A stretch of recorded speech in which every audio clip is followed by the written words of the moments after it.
नमस्कार। आज बात करते हैं भारत की जलवायु के बारे में। एक बहुत ही दिलचस्प पहेली है ये। एक ऐसा सवाल जो शायद भूगोल की किताबों में कहीं छिपा हो, पर इसका सीधा असर हम सब पर, करोड़ों लोगों की जिंदगी पर पड़ता है। तो सीधा सवाल ये है कि भारत एक बहुत बड़ा रेगिस्तान क्यों नहीं है। अब आप सोच रहे होंगे कि ये कैसा सवाल है, पर जरा दुनिया का नक्शा देखिए। भारत जिन लैटिट्यूड्स पर है, ठीक उसी बेल्ट में दुनिया के बड़े बड़े रेगिस्तान हैं। तो फिर भारत में ऐसा क्या खास है, यहाँ ऐसा क्या अलग हो रहा है?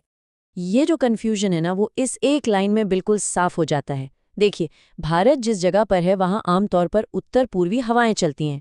और ये हवाएं कहाँ से आती हैं? ज़मीन के ऊपर से। तो जाहिर है इनमें नमी तो होगी नहीं, बिल्कुल सूखी हवाएं।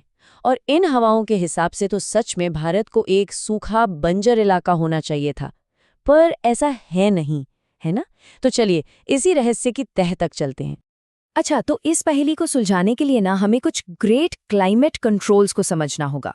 ये वो बड़ी ताकतें हैं जो भारत की किस्मत तय करती हैं और इसे रेगिस्तान बनने से बचाती हैं। सबसे पहला और सबसे बड़ा फैक्टर, उत्तर में खड़ा हमारा पहरेदार हिमालय। ये सिर्फ पहाड़ों की एक रेंज नहीं है, ये एक विशाल दीवार है, एक ढाल है। ये मध्य एशिया से जो बर्फीली एकदम सूखी हवाएं आती है ना, उन्हें भारत में घुसने ही नहीं देता, और इसी वजह से यहाँ की सर्दियाँ उतनी भयानक नहीं होती। और दूसरा बड़ा कारण है हवाओं का ये गजब का मौसमी उलटफेर। मतलब सिस्टम पूरा पलट जाता है। सर्दियों में क्या होता है, जमीन ठंडी हो जाती है, तो यहाँ बन जाता है हाई प्रेशर और हवाएं जमीन से सूखी होकर समुद्र की तरफ बहने लगती हैं। लेकिन गर्मियों में कहानी बिल्कुल उल्टी। जमीन तपती है, बनता है लो प्रेशर और समुद्र से नमी से लदी हवाएं अंदर की तरफ खिंची चली आती हैं। और बस यही जो उलटफेर है ना, यही हमें इस पहेली के बिल्कुल सेंटर में ले आता है, उस शक्तिशाली इंजन के पास जो भारत की पूरी जलवायु को चलाता है। जी हाँ, हम बात कर रहे हैं मानसून की। यही वो सिस्टम है जो भारत की प्यास बुझाता है। वैसे मानसून शब्द आया कहाँ से है? ये अरबी शब्द मौसम से आया है, जिसका सीधा सा मतलब है मौसम। तो ये सिर्फ बारिश नहीं है, बल्कि हवा की दिशा का मौसम के हिसाब से बदलना है, एक बहुत बड़ा बदलाव। अब इस मॉनसून इंजन को ठीक से समझने के लिए एक और कॉन्सेप्ट को जानना जरूरी है, कोरियोलिस फोर्स। आसान भाषा में कहूं तो ये हमारी धरती के घूमने की वजह से पैदा होने वाला एक इफेक्ट है। ये हवाओं को सीधा नहीं चलने देता, बल्कि उन्हें मोड़ देता है। और हमारे नॉर्दर्न हेमिस्फीयर में ये हवाओं को दाईं ओर यानी राइट साइड में मोड़ता है। तो फिर ये पूरा मॉनसून इंजन आखिर काम कैसे करता है? देखिए, ये एक विशाल नेचुरल प्रोसेस है। स्टेप बाय स्टेप समझते हैं।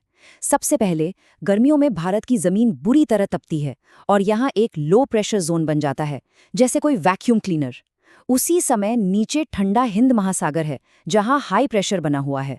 अब हवा हमेशा हाई से लो प्रेशर की तरफ भागती है, तो समंदर से हवा इस वैक्यूम को भरने के लिए दौड़ पड़ती है।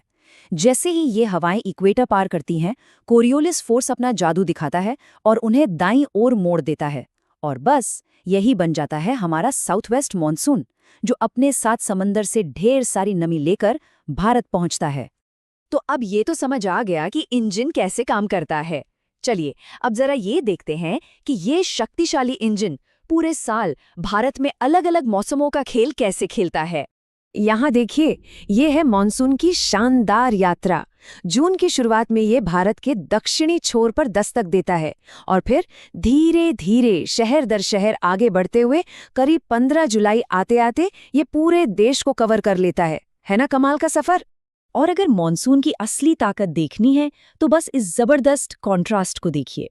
एक ही देश में एक तरफ है मेघालय, जहां साल में 400 सेंटीमीटर से भी ज्यादा बारिश होती है, और दूसरी तरफ है लद्दाख, जहां 10 सेंटीमीटर भी मुश्किल से। सोचिए, एक ही मॉनसून सिस्टम देश में जमीन आसमान का फर्क पैदा कर देता है।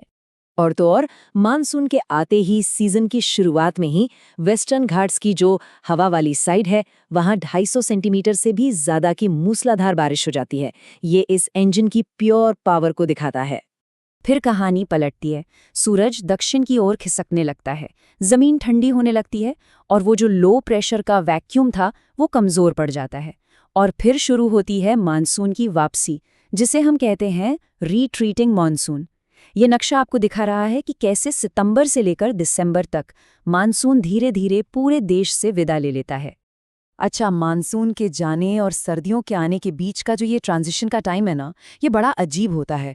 आसमान तो साफ हो जाता है, पर जमीन में अभी भी नमी होती है। नतीजा, दिन में तेज तापमान और ह्यूमिडिटी मिलकर एक बहुत ही उमस भरा चिपचिपा मौसम बना देते हैं।